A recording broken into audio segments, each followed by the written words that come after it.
Hello student, आप सभी का study with Abhay YouTube channel में स्वागत है। आशा नहीं, मैं विश्वास करता हूं कि आप लोग जहां भी होंगे मस्त होंगे और जबरदस्त होंगे। तो हम लोग चलते हैं अपने प्रश्नावली पर।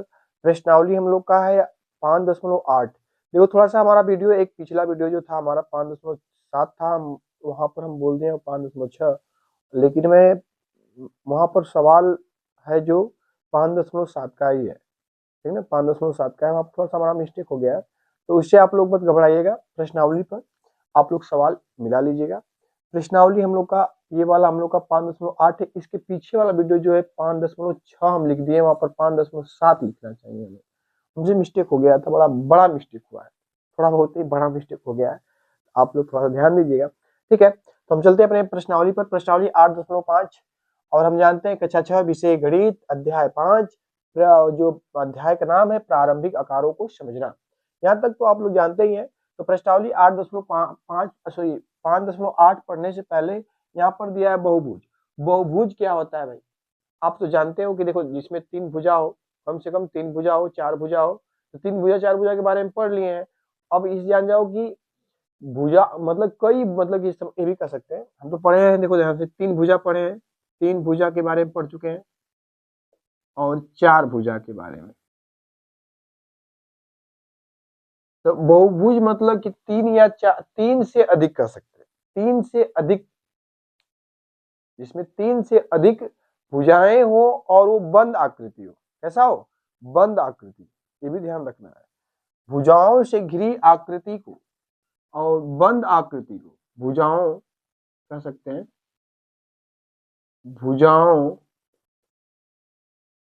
से घिरी, भुजाओं से बंद, भुजाओं से घिरी बंद आकृति को, घिरी बंद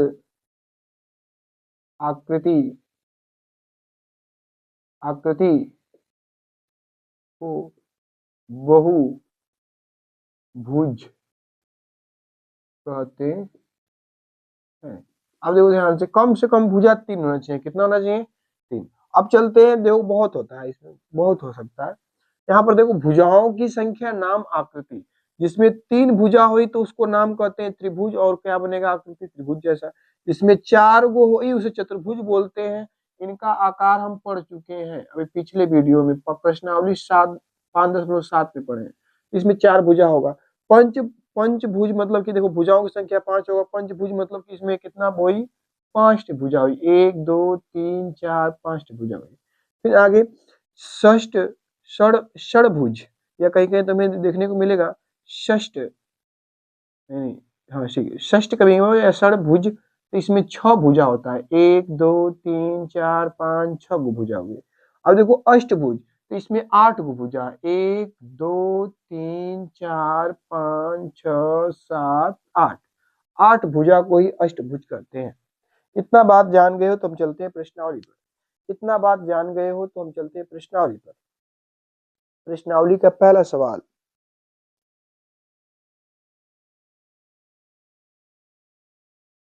देखो भाई यहाँ पर प्रश्नावली 5.8 का पहला सवाल बोला गया है कि जांच कीजिए कि निम्न में से कौन सी आकृतियां बहुभुज हैं। यदि इनमें से कोई बहुभुज नहीं है तो कारण बताइए। अब बताना है कि कौन बहुभुज है और कौन नहीं है, तो क्यों नहीं है ये बताना है। जैसे इस पहला चित्र को देखेंगे तो क्या ये बंद आकृति दिखाई दे रहा है? देखो ये खुला हुआ है, देखो क्या है, खुला हुआ है, खुला हुआ है। कोई बंद है? नहीं बंद है। तो यही कहेंगे, इसका आंसर यही जवाब देंगे कि ये आकृति बंद नहीं है। ये आकृति, आकृति बंद नहीं है, इसलिए बहुभुज नहीं है। अब देखो ये बंद नहीं, तो भाई इसलिए हम क्या कहेंगे, इसे बहुभुज नहीं है। अब देखो बी वाला, वो देखो बी वाला को देखेंगे तो ये बंद आकृति है। क्या है? बंद आकृति है। अब इसमें भुजाओं की संख्या कहेंगे। देखो ये बहुभुज है, ये सॉरी इसमें थोड़ा सा ये लिख दिया। अच्छा हाँ, ये बहुभुज है। अब इसमें कितना भुजा है तो गिन लो भुजाओं की संख्या। 1 2 3 4 5 6 7 8 9 10 11 12। इनमें कुल भुजा कितना है भाई? तो 12 गो भुजा है। को भुजा?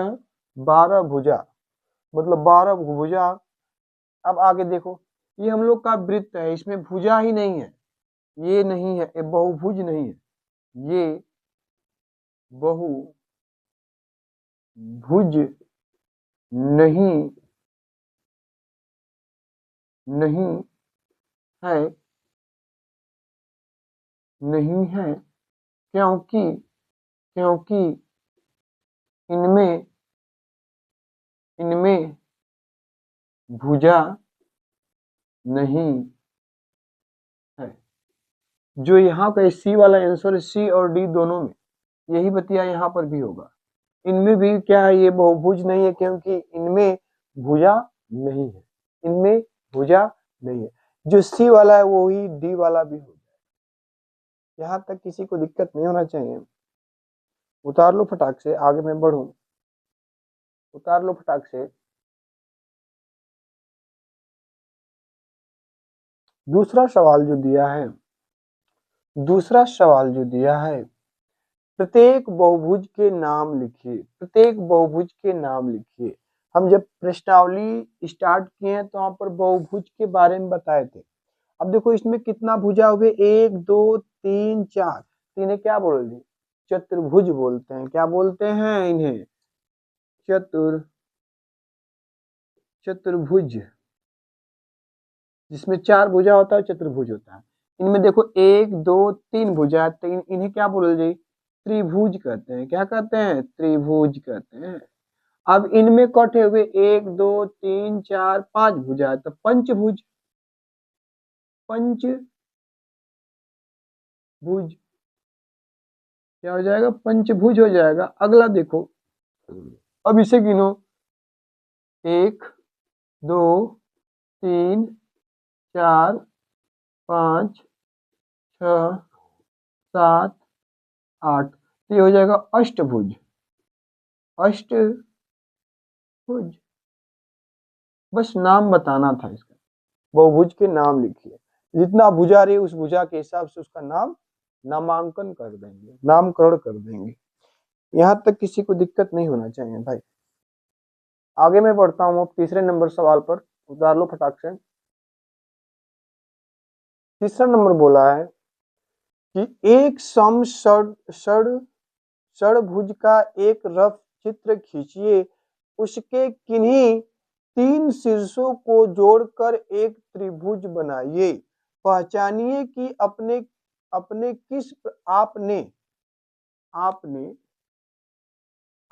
किस प्रकार का त्रिभुज खींच लिया है। अब देखो हमें पहले तो क्या बनाना है? समषड, मतलब कि जितने भी 6 भुजा वाले चित्र बनावे के, इनका तीनों भुज सॉरी 6 भुजा, षडभुज है मतलब 6 भुजा, 6 भुजा आपस में बराबर है। क्या है? आपस में बराबर दम है भाई, एकदम बराबर है। ये जान जाओ, उन्हीं के कहल जे मन का षडभुज।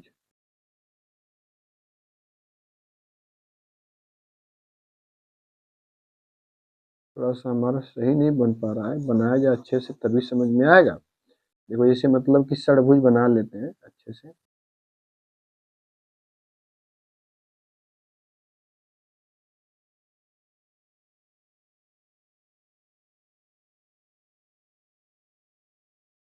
चलो, ये ध्यान रखो कि मतलब इसमें बोला गया है इस सवाल में कि जितनी 6 भुजा है ये आपस में बराबर है। क्या है?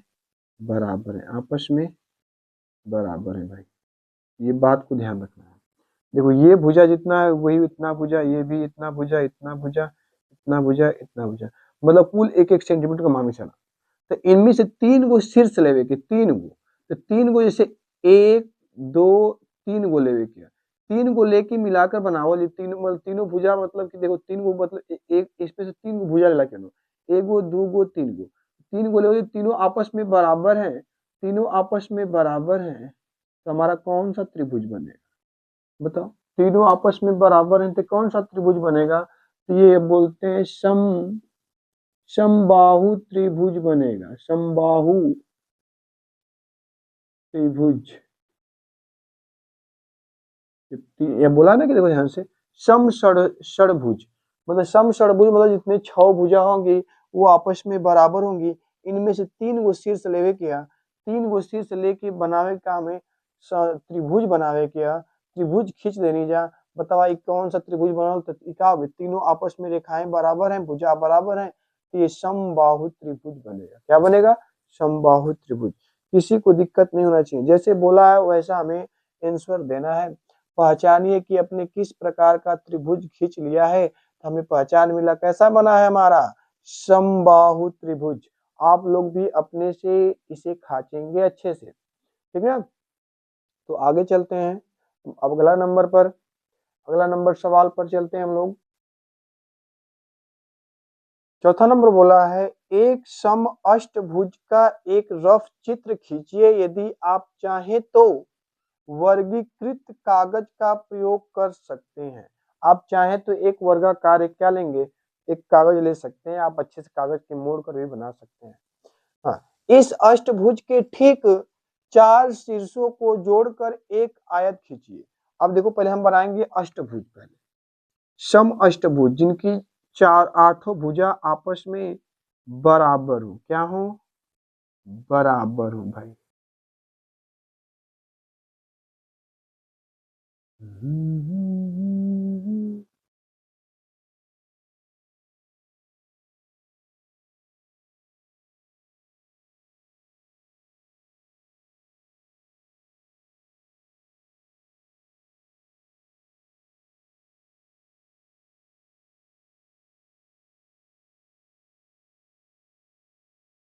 पहले अच्छे से अष्टभुज बनाया जाए,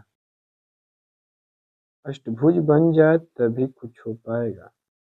अष्टभुज नहीं बनेगा तो समझो कि हमारा मामला गलत हो जाएगा। अष्टभुज बनाते समय ध्यान देना है अच्छे तरीका से।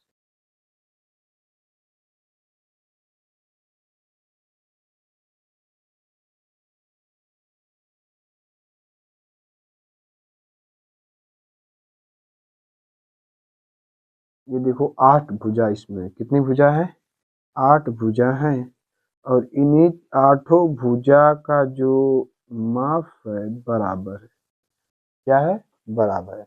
मतलब कि ये 1 सेंटीमीटर चाहे मतलब 2, ये मान लो 4 सेंटीमीटर है तो ये भी 4 सेंटीमीटर, ये भी 4 सेंटीमीटर, ये भी 4 सेंटीमीटर, ये भी 4 सेंटीमीटर, ये भी 4 सेंटीमीटर, ये भी 4 सेंटीमीटर, क्योंकि सम अष्टभुज बोला है, मतलब कुल 4 सेंटीमीटर का ही होगा। इनमें से हमें 4 भुजा लेना है, कितना भुजा लेना है, 4 भुजा लेकर आयत बनाना है। तो एक भुजा ले लिए, इसमें से 2 भुजा ले लिए, 3 भुजा ले लिए, 4 4, एक बन गया आयत। अब आयत देखो ये वर्ग भी कर सकते हैं, ये तो बोला है आयत भी हो सकता है, कल बात हुआ था इस पर, आयत भी कहेंगे और वर्ग भी कह सकते हैं। क्या कर सकते हैं, वर्ग भी कह सकते हैं, क्योंकि इनकी चारों भुजा आपस में बराबर होंगी, क्या होंगी, बराबर होंगी। तो वर्ग भी कर सकते हैं, आयत बोला था आयत बना लो ऐसे।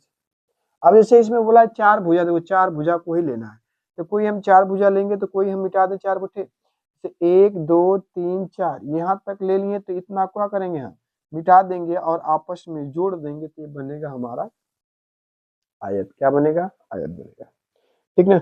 आयत भी बन सकता है, वर्ग भी बन सकता है, जैसे मतलब उसमें बोला आयत, आयत ही लिखेंगे। वर्ग भी बन सकता है, वर्ग को आयत कह सकते हैं लेकिन आयत को वर्ग नहीं कह सकते हैं। ये 5वां नंबर, ये आखिरी प्रश्न भी है। बोला गया 5वां वाला कि किसी बहुभुज का विकर्ण उसके किन्हीं 2 शीर्षों को जोड़ने से प्राप्त होती है। अब देखो जो विकर्ण होता है बहुभुज में, वो उनका कार्य बस होता है दो शीर्षों को आपस में जोड़ने का कार्य करता है। ये बोला गया है इसमें कि यह इसकी भुजा नहीं होती है। जो विकर्ण होता है उसमें विकर्ण को हम भुजा नहीं कहते हैं, ठीक ना। फिर आगे बोला है कि एक पंचभुज का एक रफ चित्र खींचिए और उसके विकर्ण खींचिए। देखो इसमें यही बोला गया है कि एक पंचभुज का एक रफ चित्र, पंचभुज बनाइए। क्या बनाइए? पंचभुज, जिसमें 5 गो भुजा हो। क्या हो? 5 गो भुजा हो गया। अब इसमें बोला है, ये तो हो गया, एक पंचभुज का एक रफ चित्र खींचिए, खिंचा गया, और उसके विकर्ण खींचिए। अब उसके विकर्ण देखो यहां से लेकर ये वाला भी भुजा हो जाएगा, ये वो विकर्ण और एक विकर्ण। अब यहाँ से देखो आप पर डिपेंड करता है, आप जैसा भी देखो, हम कई चित्र बना देंगे। एक विकर्ण तो, अरे हमारा टेढ़ा हो जा रहा है क्या भाई?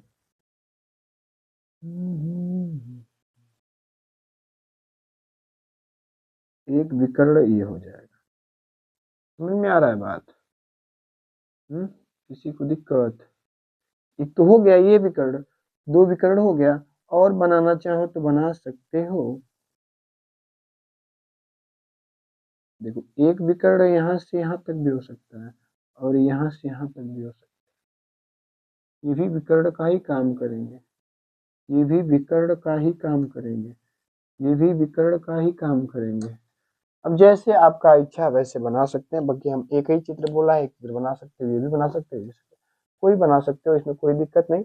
हाँ, तो इसमें देखो प्रश्नावली 5.8 समाप्त, और यहीं पर हमारा अध्याय 5 भी समाप्त हो गया। प्रारंभिक आकारों को समझना आज खत्म हो गया चैप्टर।